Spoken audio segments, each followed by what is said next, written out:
Welcome back to the Deep Dive. Today we're doing something a little different as part of our continuing series on mythology.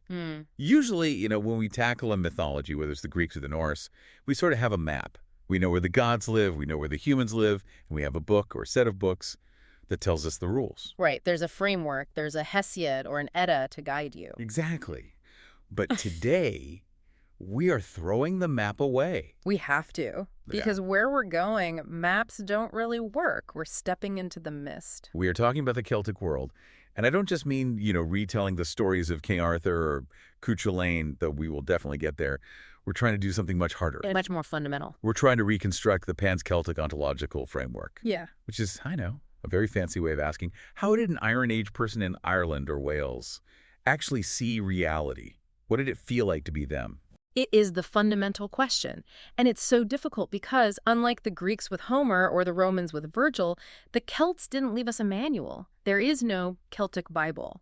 There is no Book of Leviticus for druids. That's the hook that really grabbed me in the research. We are literally looking for a missing scripture. You want to know what Zeus was up to? You read Hesiod. You've got it. If you want to know about Thor, you read the Eddas. But for the Celts, silence. Silence in the written record, yes. But a very, very loud silence. And this brings us to the first concept we need to lock in. The broken lens. Broken lens. Everything we think we know about these beliefs comes to us through a filter. The people who wrote these stories down centuries, sometimes 1,000 years later, were not the pagans who believed them. They were Christian monks. Right. So imagine you're a monk in the 12th century. You love your Irish heritage, you love the stories your grandmother told you, but you also believe firmly that there is only one God and that the old gods are, at best, delusions and at worst. At worst, they're demons. Straight up. You're caught. Exactly. You are occupying this liminal space. You are betwixt and between cultures. You're trying to preserve the story while sanitizing the theology. So our mission today is to be detectives. We have to look through that broken lens, spot the edits, spot the parts they tried to scrub out, and try to see the original shape of the universe behind it. And the universe we found in the sources is just wild. I mean, we are talking about a reality where the supernatural isn't out there in some distant heaven. It's right here. It's in the next field over. It's a world of time-traveling poets, warrior women who absolutely terrified the Roman legions, and a very specific, very serious rule about why you never, ever eat food you find on the floor. It completely challenges our modern categories. We love to put things in boxes: nature, religion, science. In this framework, those boxes just don't exist. They all bleed into one another. So let's start with that opening invocation, the nature of the reality itself. Most religions we know are, dualistic. You have the profane world where we pay taxes and stub our toes, and the sacred world where the gods live. Heaven and earth, Olympus and Athens, it's a vertical separation. The Celtic framework completely rejects that. The sources describe what you could call a contiguous reality. I love this term the researchers used, the thin veil. It's the perfect metaphor. In this worldview, the otherworld, the realm of gods, spirits, and ancestors, isn't a distant planet or a spiritual dimension you go to only when you die. It's not in another galaxy. No, it is superimposed directly over our own. It occupies the same space, separated only by a shift in perception. So if I'm standing in a field in County Kerry, the other world isn't up in the sky. It's right there in the field with me. Precisely. It's a matter of geography, not theology. And this leads to the concept of liminality. This is the core theme of the entire deep dive, really. The supernatural bleeds through at the edges. The edges of what? The edges of everything. Time, space, and even social status. Think about it. Sunset is a liminal time. It is neither day nor night. That is when the veil is thin. Okay, I see. The beach is a liminal space. It is neither land nor sea. Mist is a liminal condition. It obscures the boundary between here and there. In the Celtic mind, these are the transition points, the doorways where you can accidentally or intentionally step from one world to the other. That makes the world feel so much more dangerous and much more alive. It's not inert matter. Enchanted is the word, but an enchantment that has teeth. A very real sense of presence. Before we get completely lost in the mist, let's ground this a little. Who are we actually talking about? The sources break the Celtic world down into two main flavors. Broadly speaking, yeah. We're looking at the Goidelic and the Brythonic traditions. The Goidelic includes the Irish, Scottish, and Manx. This is where we find the oldest, most structured mythology. It feels raw, epic, almost primal. And the Brythonic. That's the Welsh, Cornish, and Breton traditions. This material is written down a bit later, so that Christian filter we talked about is thicker. It feels more like magical realism or high fantasy. This is where the Arthurian legends eventually sprout from. But underneath the medieval paint, the bones are the same. The underlying worldview is there. Okay, let's go back to that missing scripture problem. Why didn't they write it down? I mean, the druids weren't illiterate, were they? That feels like a misconception. No, not at all. They had the Ogham script for carving names on stones, for markers and memorials. And the upper classes almost certainly spoke Greek or Latin for trade. The lack of a holy book was a deliberate choice, a philosophical stance. So this wasn't, we can't write, it was, we won't write. Correct. It's what scholars call the Druidic prohibition. Julius Caesar actually comments on this, and he's baffled by it. The Druids believed that committing sacred knowledge to writing did two terrible things. First, it profaned the mysteries. How so? If you write it down, any uninitiated person can read it. Any lay person can pick it up. It cheapens the knowledge. It removes the ritual and the relationship needed to understand it. It's like spiritual gatekeeping. In a way. Yeah. But the second reason is, I think, much more profound. They believed writing weakened the memory. Which, ouch. I feel seen. I can't remember my partner's phone number because it's just saved in my contacts. I don't need to know it. Exactly that, on a civilizational scale. If you externalize knowledge onto paper or a screen, you no longer need to internalize it. A druid's education could take 20 years. 20 years. That's a lifetime. They were walking libraries. They had to memorize thousands upon thousands of verses of law, genealogy, ritual, and history. They didn't just know the information, they were the information. Their minds were the hard drives of the culture. That is a staggering level of cognitive discipline. Yeah. But it has a massive downside. When the Romans come in and, well, kill the druids, or when Christianity converts them, the library burns down. It creates a massive break in the chain of custody, a huge cultural chasm. And that brings us right back to our monks in the 12th century. They're standing on the other side of that chasm, picking up the pieces, the fragments of this oral tradition, and trying to glue them back together in a way that doesn't get them burned at the stake for heresy. So they use a specific tool for that, euhemerism. Yes. This is a critical term for understanding Celtic myth. Euhemerism is the process of rationalizing mythology. You take a god and you rewrite them as a human. You say, oh, Lu wasn't a sun god. He was just a very, very talented king who lived a long time ago. It's like saying Superman isn't an alien. He's just a really strong bodybuilder who invented a jetpack. A crude analogy, but it's fundamentally accurate. You strip out the divinity to make it fit a historical Christian timeline. And this is why the Irish creation myth is so incredibly unique. Right, because it's not really a creation myth at all. Not in the way we think of one. It doesn't start with a cosmic egg or a formless void or a god saying, let there be light. It starts with boats. It starts with colonization. The Leber Gabála Érenn, or the Book of Invasions, frames the history of the world as a series of settlements of Ireland. It's a pseudo-history. It reflects the reality of island life people arriving from the sea, fighting for space, displacing who was there before. So let's walk through these invasions, because they seem to set up the entire hierarchy of the universe. It's not just a history, it's a cosmic ordering. It's absolutely a cosmic ordering. It's a cycle of construction and destruction. First, you have these early groups like the Parkalonians and the Nemedians. They arrive, they clear the plains, they create the lakes, literally terraforming the island. But they're ultimately wiped out. By what? Either by plague, a sign of an unstable relationship with the land, or by the antagonists of the framework, the Fomorians. The Fomorians are crucial here. They aren't devils exactly, that's not the right word. No, that's a Christian overlay. They represent the chaotic, hostile powers of nature. They're often described as sea giants or as having one eye, one arm, one leg. They're misshapen. Asymmetrical. Unnatural. Unnatural, exactly. They represent the storm, the blight on the crops, the crashing wave that sinks your boat. They are the raw, dangerous environment that tries to kill you. They were there before everything, and they are always waiting at the margins. So the early settlers fail to tame this chaos. Then come the Firbolg. The Firbolg represent, you could say, humanity's agricultural roots. The story says they were enslaved in Greece, forced to carry bags of soil, hence the name Men of Bags. They returned to Ireland to farm. They aren't magical, they are the working class. They represent labor and a connection to the land itself. And then, the main event. The arrival of the Tuatha De Danann. The people of the goddess Danu. Now, these are the gods, though the monks try their best to hide it. They don't just sail in. They arrive in dark clouds that obscure the sun for 3 days. Or, in a more dramatic version, they burn their ships upon landing. So there's no going back. Talk about a power move. We are staying whether you like it or not. We're here now. And what do they bring? They bring high culture. They defeat the Firbolg, bringing art, magic, science, and a sophisticated warrior skill. They represent the intellectual and the artistic, but they don't rule forever. Which brings us to the final invasion, the Milesians. The sons of Mil, the ancestors of the modern Irish people, humans. And this is the part that always fascinates me. The humans fight the gods, and the humans win. But they don't kill the gods. Because, well, you can't really kill a fundamental force of nature, can you? You can't just stab the concept of art. Correct. They come to a truce, a partition of reality. The humans, the Milesians, take the surface world, the green fields, the valleys, the arable land, the world of day-to-day life.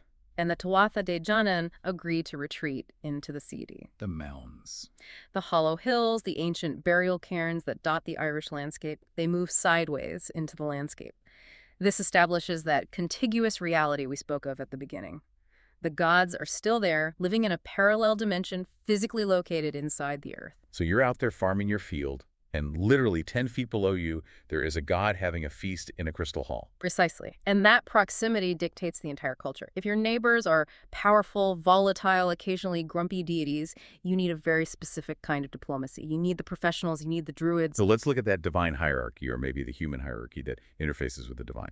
The druids were the diplomats between the surface and the underground. They were the intellectual infrastructure of the society. We often picture them as, nature mystics in white robes cutting mistletoe. And they did that, but they were closer to high-ranking lawyers, judges, and political advisors. More than just priests. Oh, much more. The sources describe a tripartite system, 3 distinct grades of the learned class. Okay, let's break that down. Who's at the foundational level? Not bottom so much as foundational, I think that's the right word.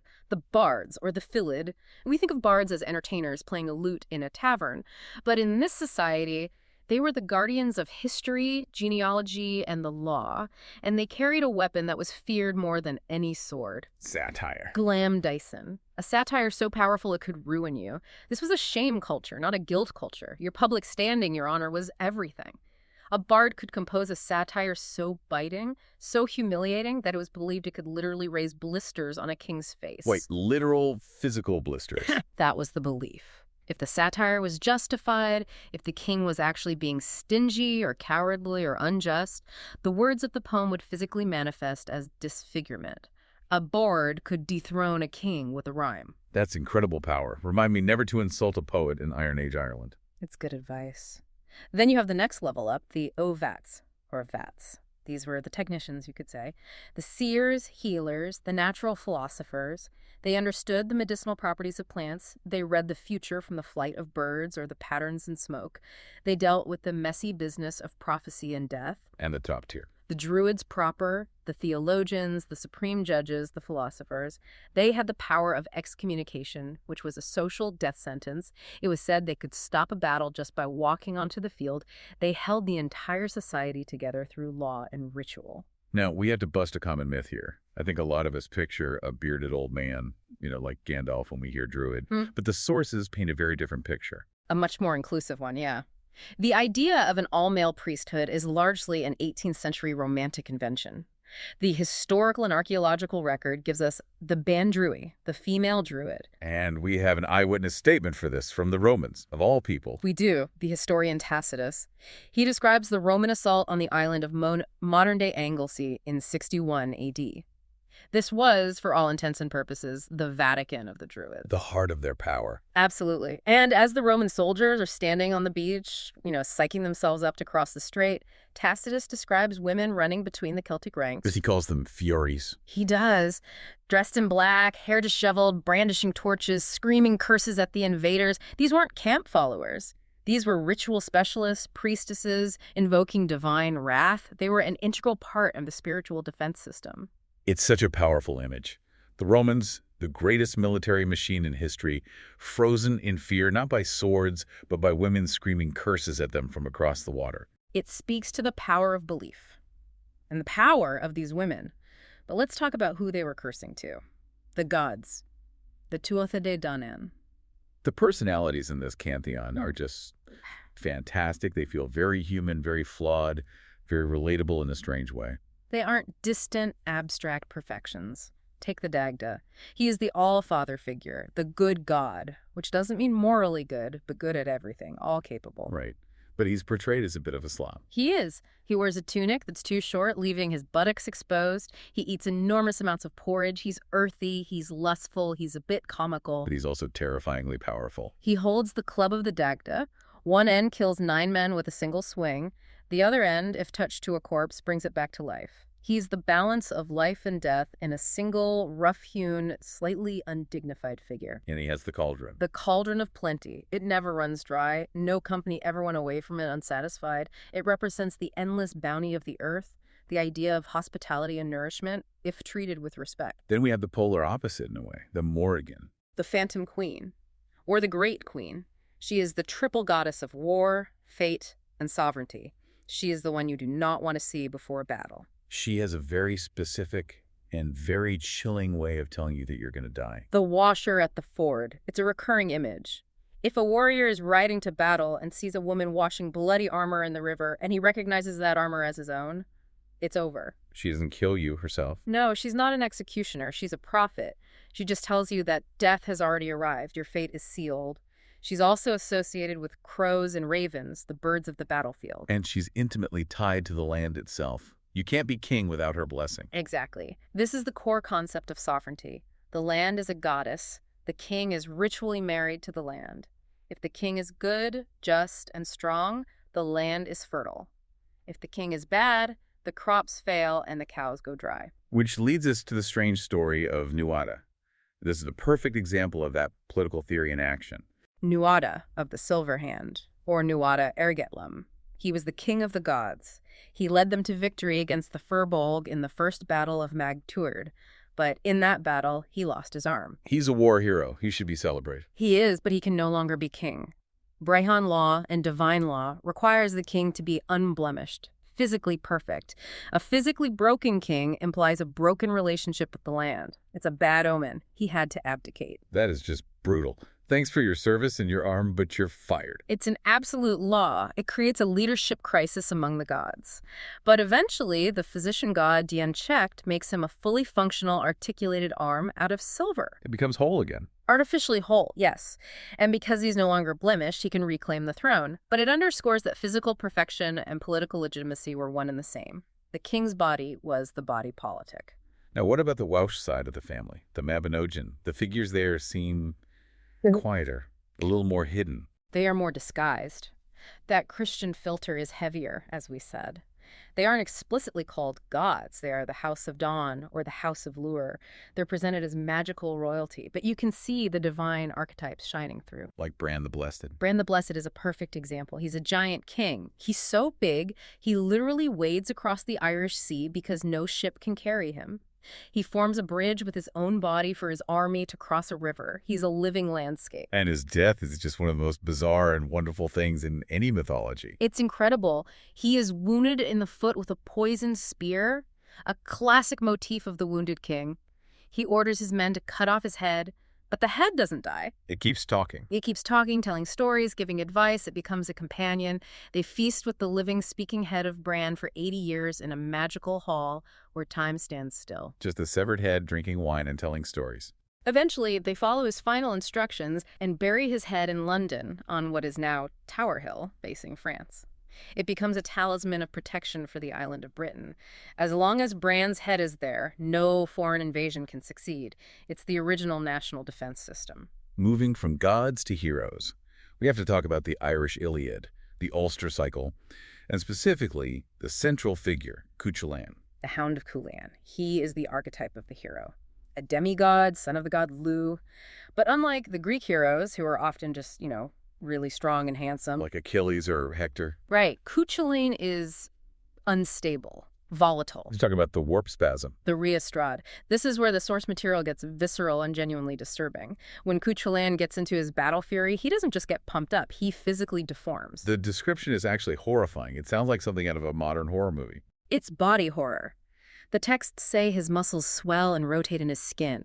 His calves spin around to the front of his legs. One eye sucks deep into his skull. The other bulges out like a cauldron. His mouth peels back to his ears. And a column of dark blood and fire erupts from the top of his head. He becomes a monster. It effectively dehumanizes him. He ceases to be human. That's the entire point. In the Celtic framework, this kind of martial fury is a form of possession. It's a divine madness that takes you out of the human sphere. It's terrifying to his enemies, but it's also terrifying to his friends. They have to capture him and plunge him into 3 vats of cold water to calm him down, and the first 2 vats boil away from the heat of his body. But he ends up fighting the entire army of Ireland all by himself. And the reason why is maybe the most unique plot device in any mythology, the Curse of Macha. This is a profound story about the consequences of disrespect and misogyny. A pregnant woman, Macha, who turns out to be a goddess in disguise, is forced by the arrogant king of Ulster to run a foot race against his prized horses just to prove his boast. Which is just unspeakably cruel. It is. She begs them not to make her do it as she's about to give birth. They refuse. So she runs. She wins the race, collapses at the finish line, and gives birth to twins. And in her pain and rage, she curses the men of Ulster. What's the curse? She says, "From this hour, whenever you are in your greatest danger, you will be overcome by the weakness of a woman in childbirth for 5 days and 4 nights. So when the enemy army of Queen Med invades, Every adult male in the kingdom, every warrior falls to the ground writhing in labor pains. They are completely and utterly incapacitated. except Tuchulainn. Because he was 17, technically a boy and not yet a man, he was exempt from the curse. So this one teenager has to defend the entire border of the kingdom against an army while all the grown men are laid low by the curse they brought upon themselves. It's such a brilliant subversion of the manly warrior trope. The men are literally incapacitated by the very female pain they mocked and exploited. Exactly. It weaves the supernatural, the ethical, and the biological into one seamless, unforgettable narrative. Let's shift gears to how regular people lived with this worldview. We talked about the druids as judges. The legal system that grew out of that Brehon law was surprisingly advanced for its time. It was incredibly sophisticated, yeah. It was based on a principle of restorative justice rather than retributive justice. Explain the difference for us. Retributive is an eye for an eye. You killed him, so we kill you. Or we imprison you. It's about punishment. Restorative is you killed him, so you must restore the balance. You must pay his family the value of his life. The loganic, the honor price. Yes. Everyone in society had a price, a value attached to their life and their honor. A king was worth more than a blacksmith, who was worth more than a farmer, but everyone had a value. If you committed a crime, you paid. If you couldn't pay, your entire extended family had to help you pay. It's basically a community-based insurance system. It forced the community to police itself. You didn't want your cousin killing someone because you would go bankrupt paying for it. It was about mending the fabric of society, not just punishing the offender. But we have to look at the dark side of the rituals. For a long time, historians try to argue, oh, the Celts didn't do human sacrifice. That was just Roman propaganda to make them look like savages. The noble savage defense, Yeah. yes. But archaeology in the last few decades has proven that to be wishful thinking. We found the bodies, Lundo Man. the most famous one, found in a peat bog in Cheshire, England. He dates to the mid-1st century AD. Right around the time of the Roman invasion. And this wasn't a random murder. This was a highly choreographed ritual. He suffered the triple death. This is a recurring theme in Celtic ritual. He was bludgeoned on the head, perhaps for a sky god. He was garroted, strangled with a cord, maybe for a god of the earth, and his throat was cut, possibly for a god of the underworld. 3 distinct deaths for 3 distinct aspects of the gods. And the detail that gives me chills. The pollen they found in his stomach. Mistletoe pollen, the sacred plant of the druids. He had consumed a ritual drink, his last meal, just before he died. This was sanctioned. This was planned. And then they put him in the bog. Think about our central theme, liminality. A bog is not land. You can't build on it. It is not water. You can't sail on it. It is a between place. By sinking him into the bog, they were placing him directly into the doorway of the otherworld. So why did they do it? What was the purpose? The timing is the key. The Romans were advancing. The world as they knew it was ending. Lindo Man was likely a high-status volunteer, maybe even a druid himself. sent as a messenger, an emissary to the gods to beg for their intervention. Here is our best and brightest, our most valuable offering. Please save us. It shows that this ontological framework wasn't just stories told around a fire. It was a reality so pressing, so immediate, that you would give your own life to influence it. That brings us directly to death. If you die in this framework, willingly or otherwise, where do you go? You don't go up to heaven or down to hell. You go through, you cross the veil, you go to the otherworld. It has many names. Tir na Nog, the land of youth. Mag Mel, the plain of delights. It sounds nice. No sickness, no old age, no death, eternal feasting and music. It is paradise, a pagan paradise. But it is a paradox. It is the land of the dead, but it is teeming with supernatural life. And the biggest danger there isn't a monster. It's time. Fairy time. Time dilation. The story of Oisin is the tragic masterclass in this concept. Oisin is a hero, a poet, one of the Fianna. He falls in love with Niam of the golden hair, a woman of the city. She takes him away to Tir na Nog on her magical horse. He goes there, have a great time, hunts, feasts. He thinks he's been there for 3 years. But he gets homesick. The pull of the human world, of his mortal comrades, is strong. He wants to see his father, Fionn Macumhail, and the Fianna again. Niam is heartbroken, but she warns him. She says, "Go if you must, but whatever you do, do not touch the ground. If your feet touch the soil of Ireland, you are lost." So he rides back across the waves on the magic horse. But Ireland has changed. Drastically. He rides to the Hill of Allen, the great fort of his father. It's a ruin, overgrown with weeds and thorns. He asks the people he meets, small, frail-looking people, "Where are the Fianna? Where is Fionn?" And they don't know who he's talking about. They look at him like he's crazy. They say, "The Fianna." They are figures of legend from stories told 300 years ago. That realization that everyone you ever knew, everyone you loved has been dead for centuries is devastating. And then, the final twist of the knife, he sees some men trying to move a heavy boulder from a field. They are struggling. Oisin, remembering his heroic strength, feels a pang of pity. He leans down from the saddle to help them, to move it with one hand. He doesn't even get off the horse. He just leans over. But the saddle girth snaps under the strain. He tumbles from the horse. He hits the earth. And the 300 years catch up. Instantly. The moment he touches the ground, his youth evaporates. His horse vanishes. He turns into a blind, withered, ancient man lying in the dirt. It's a profound commentary on the incompatibility of the divine and the human. You can visit eternity, but you cannot bring it back with you. It suggests that the boundary is protective. We aren't meant to live forever. Our mortality is part of what makes us human. Precisely. Death is the price of being human, and change is the price of living in time. Speaking of the end, the Celts don't really have an apocalypse, do they? There's no Ragnarok, no final battle that ends the world. No. Their view of time seems to be cyclic, not linear and apocalyptic. They don't have an end of the world. They have an end of an age. Like the invasions we talked about. The Fir Bolg give way to the Tuatha Dé. The Tuatha Dé give way to the Milesians. It's a succession. Power shifts. The gods didn't die. They retreated. They changed their address. It suggests that the universe doesn't end. It just changes management. The old powers go underground and new powers take over the surface. There's one figure of death I want to highlight because it's so unique and so bureaucratic. The Breton Ankou. Ah, yes. The henchman of death. This is from the Brythonic tradition in Brittany.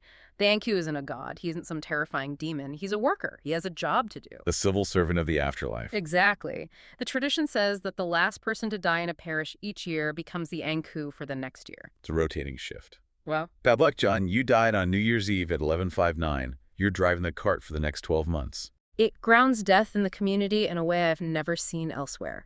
The Ankou drives a cart with a squeaky wheel. If you hear that squeak at night, a soul is being collected.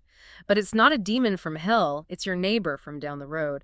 It makes death familiar, domestic, and cyclical. Let's move to the symbols and secrets. Because after Christianity took hold, the gods didn't stay gods forever. The Tuatha Dé Danann shrank in a way. They were demoted. They became the AOC, the people of the mounds, or as they became known in folklore, the gentry, the fairies. But we have to scrub the Disney, the Tinkerbell, out of our brains here. These are not cute sprites with sparkly wings. They are powerful, dangerous, alien intelligences. They are the good neighbors. And you call them that because you're absolutely terrified of them and you don't want to offend them by naming them directly. In Scottish lore, you have the Seelie Court, the blessed or happy ones who might help you if they're in a good mood but are very easily offended. And then you have the Unseelie Court. The malevolent ones. The Sla. The host. The Unseelie who fly through the winter sky, hunting human souls. This is the origin of the wild hunt myths you find all across Europe. They are a force of pure malice. And because they are so dangerous, you have to follow the rules. And maybe the biggest rule, which comes up again and again, is about food. The ontology of food, it's a fundamental principle. If you eat the food of the otherworld, you become part of the otherworld. It's the Persephone and the pomegranate rule. You cannot leave. But this bleeds into daily life in fascinating ways, like the 5-second rule. It sounds funny, but it's absolutely true. The folklore is very specific. If you drop food on the floor, especially outdoors, you never ever pick it up and eat it. Why not? Because the moment it touches the ground, it no longer belongs to you. It belongs to the puka, the spirits of the land. If you take it back, you are stealing from them. And worse, you are ingesting something that has been claimed by the otherworld. It's ritually contaminated. This is how I drop a chip. I'm just going to say, that's for the puka. It's the safer option, believe me. Right. Then there's the deep-seated fear of the changeling. The idea that the fairies would steal a healthy human baby and swap it for one of their own. Yeah. Usually an old, sick, wizened fairy. This is a heartbreaking part of the folklore. It was very likely a way for pre-medical societies to explain sudden infant death syndrome, or conditions we'd now recognize as autism, or a child's failure to thrive. It was an explanation. This isn't my baby was healthy, this is one of them. But the protections against it tell us a lot about the worldview. Iron, for instance. Cold iron. Iron is the ultimate enemy of the Fae, and you have to ask why. Because iron is industry. It is human dominance over nature. It requires mining, smelting, forging. The Fae are nature spirits. Iron is the antithesis of their world. It burns them. A pair of scissors under the pillow, a horseshoe over the door. It's a force field of human technology. And if you suspected a changeling was already in your house, you had to trick it into revealing itself. The brewery of eggshells. It's a classic lateral thinking puzzle from the folklore. You perform an action so bizarre, so absurd, that the changeling's ancient curiosity gets the better of it. You take a bunch of empty eggshells, fill them with water, and pretend to brew beer in them. Which is obviously impossible. And the changeling, which looks like a baby, sits up in the cradle and speaks with the voice of an old man, saying, "I have lived since the acorn was before the oak, but I have never seen brewing in eggshells." Busted. You just admitted you're hundreds of years old. And once it reveals its true ancient nature, you can banish it and hopefully get your own child back. As we start to wrap up, we have to look at the legacy.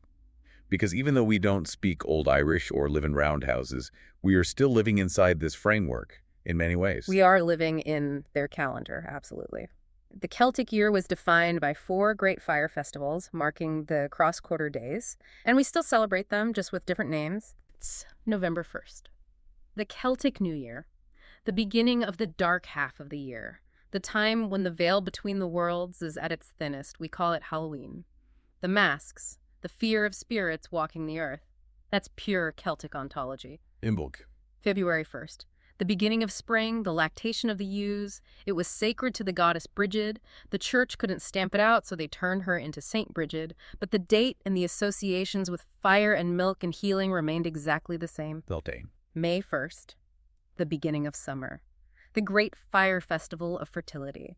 People would drive their cattle between 2 huge bonfires to purify them from disease before putting them out to pasture. And Lughnasadh. August 1st, the Harvest Games, named after the god Lugh. It was a time of athletic competition, trial marriages, and celebrating the first fruits of the harvest. Our modern county fairs are a distant echo of this. And the landscape itself is a living legacy. You mentioned Dinsenchos. The lore of places. This is my favorite part of the legacy, I think. To a Celt, the landscape was a manuscript. It was their holy book. Every hill, every bend in the river, every strange rock had a story, a myth attached to it. You didn't just walk across a field. You walked across the spot where the Morrigan mated with the Dagda. You walked across the ford where Cuchulainn killed his own son by mistake. The land is the memory. Exactly. If you lose the stories, the land just becomes dirt and rock. But if you keep the stories, the land remains sacred, alive, and full of meaning. And the creatures of the margins are still with us in our folklore. The Banshee. The Beansea. The woman of the mound. She isn't a monster who comes to kill you. She is a mourner. She keens, she wails to warn a particular family that a death is coming. She is the echo of the goddess of sovereignty weeping for the coming death of one of her people. So, bringing it all home, we've looked through the broken lens, we've seen the gods in the hills, the time traps in the ocean, the laws of honor and satire. What is the big takeaway from this deep dive? For me, it's resilience. How so? Think about what this culture, this worldview, survived. The Roman Empire, the Borg of the ancient world, tried to crush it and failed in Ireland. Then Christianity came and overrode the theology. Then the Vikings, the Normans, the English. And yet, the framework survived. The veil didn't tear. No. The Celts practiced a kind of spiritual guerrilla warfare. They didn't reject the New World. They just wove the Old World into the margins. The goddess became the saint. The burial mound became the fairy hill. The calendar festival became the liturgical year. It suggests that, for them, the supernatural wasn't a matter of faith. You have faith in things you can't see or prove. Right. You don't believe in your neighbor. You know he lives next door. For the Celts, the otherworld was just neighboring geography. A dangerous neighborhood, maybe, but right there all the same. So here's the final thought for you listening. If the veil is just a matter of perception, if it's just a trick of the light at sunset or the way the mist settles in a valley, where might the veil be thin in your own life? Is it a particular place you go, a certain time of night? Or perhaps it is simply the moment you stop looking at your phone and start looking at the mist. Start looking for the mist. That's it for this deep dive into the Pan-Celtic ontological framework. A pleasure as always. Make sure you like and subscribe so you don't miss our next deep dive. We're going to be heading east, very far east, into the silence of the Zen gardens and the world of the samurai. You won't want to miss it. Thanks for listening.